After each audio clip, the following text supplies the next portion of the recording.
Yeah, that was a pretty interesting game, man. For like a lot of reasons. Like you just gotta feel. You gotta feel. Firstly, you're not human. You haven't got a heart if you don't feel good for Jurgen Klopp. Now you can see that he loves taking center stage. Like even at the end there, you saw him where they were all they were all holding arms and hands or whatever, all holding each other. That sounds weird.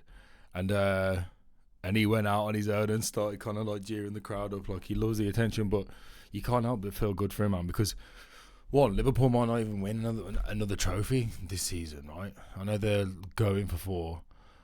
Injury depleted squad. Realistically, in the league, they're fighting for a title, 100%. But their performances are nowhere near as good as Arsenal. They haven't got the track record like Manchester City have, so that's going to be difficult. Champions League, getting... I just can't sit on Champions League. I'm not even on about Champions League. They're not even in the Champions League.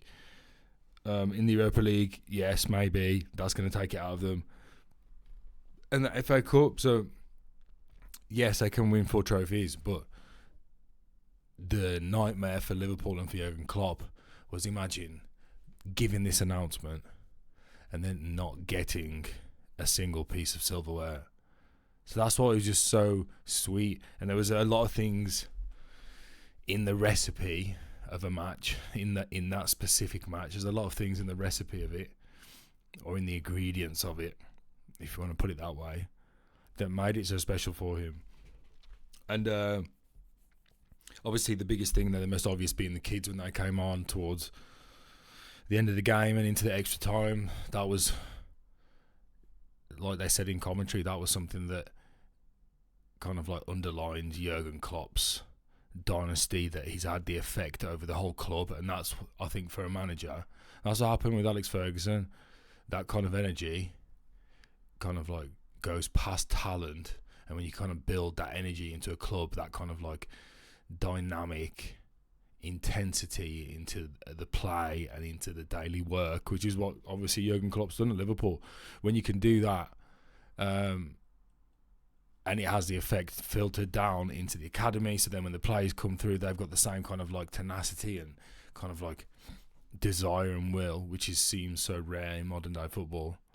So yeah, all hats off to Jurgen. But the most interesting thing was just the kind of like the stark contrast between clubs, like leading all the way down to like the manager, the players, the club in general, the connection between the fans and the players, all those things, they're so different.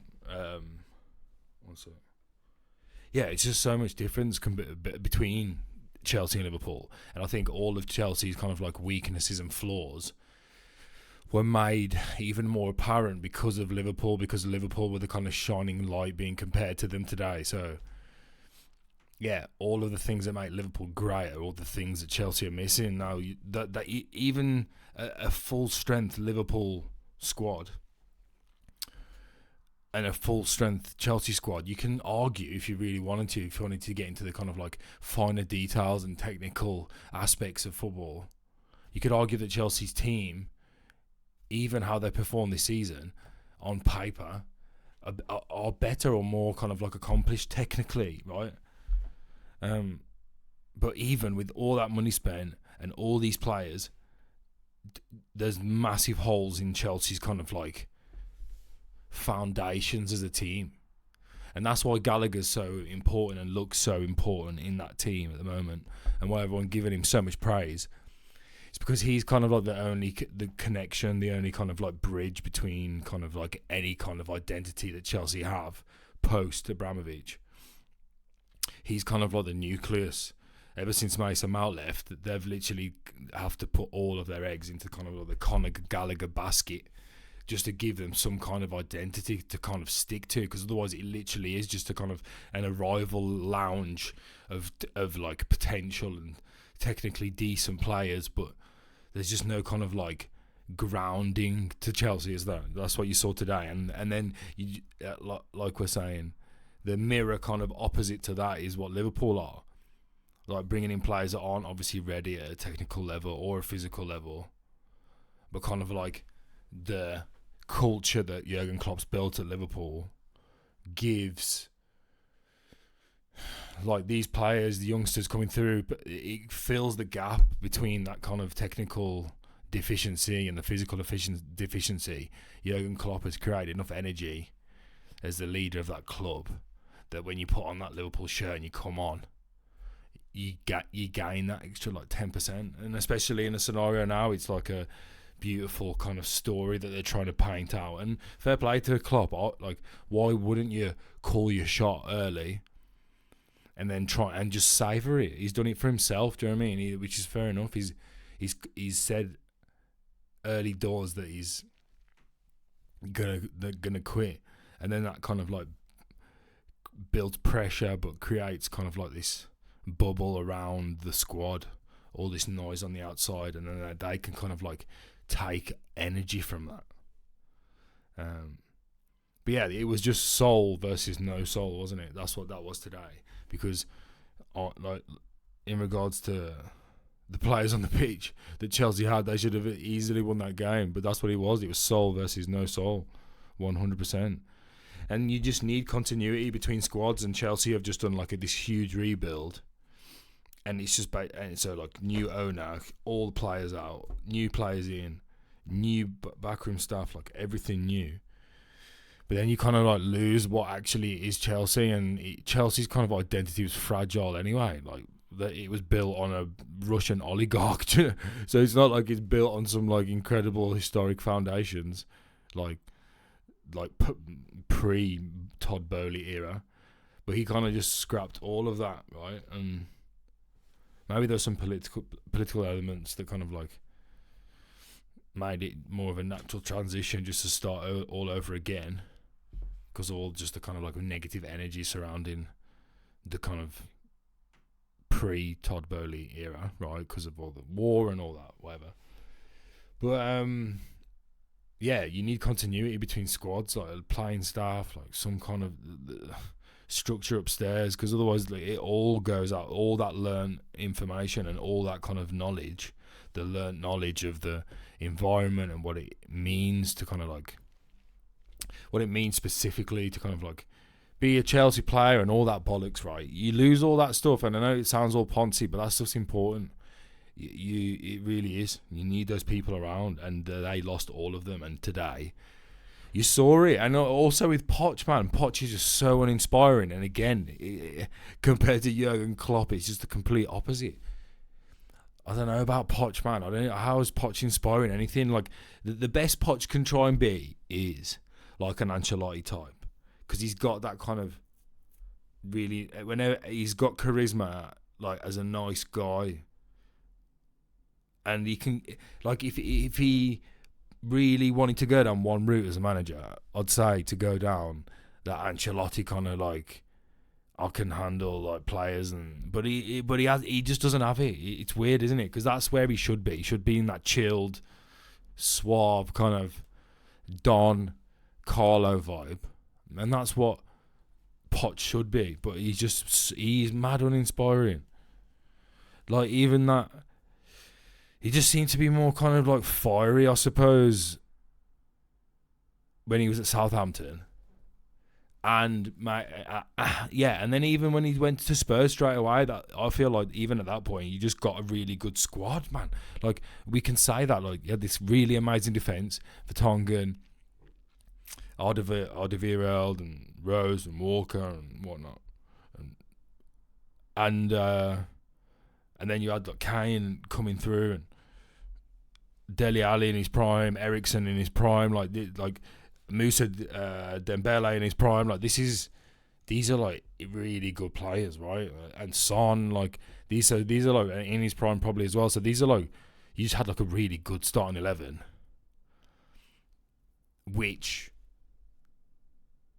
yeah, you didn't have a lot of money to spend. So that was always people's thing that they would say, oh, you didn't have any money.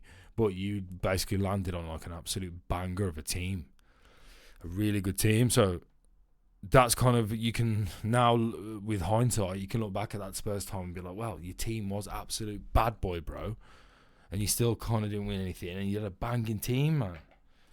So yeah, Poch is just like mad and inspiring. And obviously, this is the thing: Chelsea fans have just got to ride out the season. He's just going to stay there and then get someone in the summer. Like I'd say De Zerbi or whatever, but you're not going to get Zerbi because Man United are probably going to get De Zerbi. I hope they get De Zerbi, but they'll just get someone in. Someone that wants to actually like lay down a style and a structure, and like someone with a bit more of like a fiery kind of attitude. Maybe, do you know what I mean? I don't know. Like an Ange would have been great to kind of like add some kind of like personality and some like human touch. Just doesn't seem like anyone, like there's just no like ground, like who's the leader? There's no like grounding like Chelsea like nucleus or foundation. Like everyone's just turning up. It's like everyone's first day. Do you know what I mean? Everyone's looking around like, right, who the fuck? Like, what do we do? Like how do we act? Like, what is it anyway? Do you know what I mean? Like no one knows. No one knows. Everyone's confused. But yeah, and then Virgil looked mad. Virgil looked mad, like emotional as well, and that's obviously because he was like he was a kind of like full on. He said it was because he was his captain, it's his first trophy as captain, but that's bollocks. Definitely the kids thing like made him smile, so he was like happier and seemed more like happy because he was buzzing for the kids because he was like him basically, and all the kids and Diaz, but he was like him and the kids basically. Me and these kids against the world, do you know what I mean? And they won, and that's kind of like a cool little thing, but. The biggest thing is you can't hide the emotion of when it's like your last season as well. You can tell that it's his last season. And I've been thinking, I can just see it. Like he's nearly 33. You got one last. He's still class. Not the absolute insane peak level Van Dijk, but Van Dijk coasts Italy, Spain. Like he needs to go to Madrid or Barcelona, 100%. So he's got one last big move in him, and why would you stay? Like, why? You've won everything. Like, go and move to Spain. Like, you're Virgil van Dijk. Like, you haven't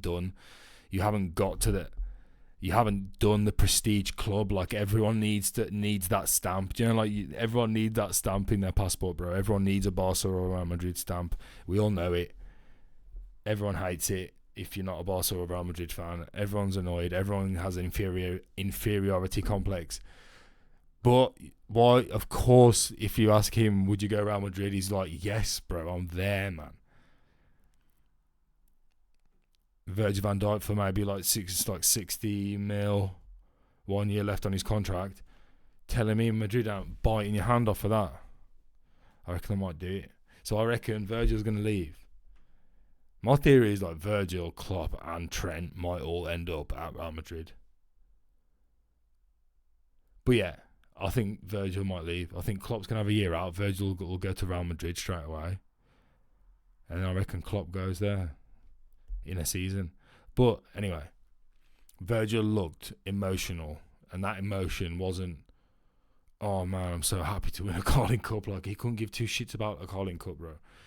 They're trying to get bigger trophies. And normally it's like all business, do you know what I mean? Like, this is nothing. But this was a big thing because I don't think he was so emotional just because it's Jurgen's last trophy. He's emotional because it's his last trophy, bro. As in, like, his last season as well. But yeah, you can't help but feel happy for Jurgen, man. Because this is, as a United fan, this is kind of like transitionary time. Like, I'm like I'm not really. I don't want to see Liverpool win the Prem, but I don't give a shit if they win the Europa League or if they win the FA Cup. Like, if they win the Europa League, FA Cup, Carling Cup, and they want to call it a treble, and everyone has a good time, like, feeling good about it, warm and fuzzy, when Jurgen leaves, like, I'm sweet with that, man, because this is the end of their era, like it generally is. Not the way Ten Hag said it, the dope, but it is the end of an era, and, like, it is definitely the start of something different for Man United. Like, without Ten Hag, obviously, when he has to depart. I'm doing a video. Yeah, shh.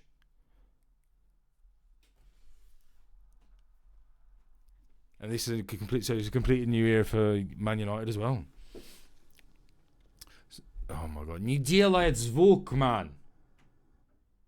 Please. So yeah, it's a completely new year for Man United as well.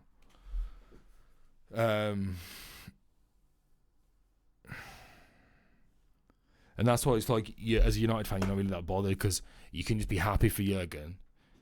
not happy for Liverpool, but happy for Jurgen, and you're happy for the kind of youth team win against Chelsea, and you can just see it for what it is, the end of an era. It's kind of been a cool ass story for Jurgen and Liverpool, and like as a United fan, because I'm just so kind of like removed now from this season in regards to what's going on now, is just so like it's laughable and pathetic, the kind of player profile Man United have got. And the manager's not going to last, but there's so much amazing shit happening off the pitch that makes me so comfortable with what's going to happen next season that I'm just sitting back this season. I can take it in. I can take in a Liverpool Carling Cup win and not be that bothered. But like if Man United were just still all glazed off and we didn't have anyone else in, and it was just still the same shit, and we were just still milking Bruno and Rashford for like all they're worth, like, then I'd just be out of the game, mate. I wouldn't even be making videos, mate. The only reason I'm going to start having any enthusiasm to start doing this again, or doing it anyway, or doing it regularly, is because of the structural changes at Man United. So yeah, it's very easy to digest the Liverpool Carling Cup win. Not a problem at all. It's actually pretty jokes seeing just how pathetic Chelsea were, really, in a lot of ways. Just no personality. And I think it was just like a tale of two completely contrasting identities. And yeah, I think Carragher said it. It's not all about talent and money and all that stuff. You only need some form of identity, like even just like a little bit. And just one Conor Gallagher as your founding father is definitely not enough. So yeah, that's it. Happy Sundays.